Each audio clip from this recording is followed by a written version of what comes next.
আসসালামু আলাইকুম। আমি মোহাম্মদ জোবায়ের হোসেন, জোবায়ের এগ্রো থেকে আবার আপনাদের মাঝে চলে আসছি।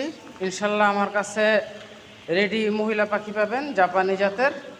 যারা নিতে চান আমার সাথে যোগাযোগ করতে পারেন। আমার ঠিকানা হচ্ছে signboard Bhuigarh community centre, Narayanganj.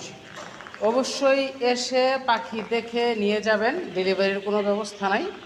আপনার পণ্যটি সঠিক কিনা এসে দেখে বুঝে তারপরে নিয়ে যাবেন। আপনাদের সকলের দোয়া কামনা করছি, যেহেতু আবার শুরু করেছি, ইনশাল্লাহ যেন সামনের দিকে এগিয়ে যেতে পারি। সবাই আমার জন্য দোয়া করবেন, আর অবশ্যই আসবেন, এসে দেখে তারপর আপনার প্রোডাক্টটি বুঝে নিয়ে যাবেন। আলহামদুলিল্লাহ পাখি সম্পূর্ণ অ্যাক্টিভ আছে। ওজনও আলহামদুলিল্লাহ অনেক ভালো। আপনারা আসবেন, এসে দেখে প্রোডাক্ট নিয়ে যাবেন। আসসালামু আলাইকুম ওয়া রাহমাতুল্লাহ।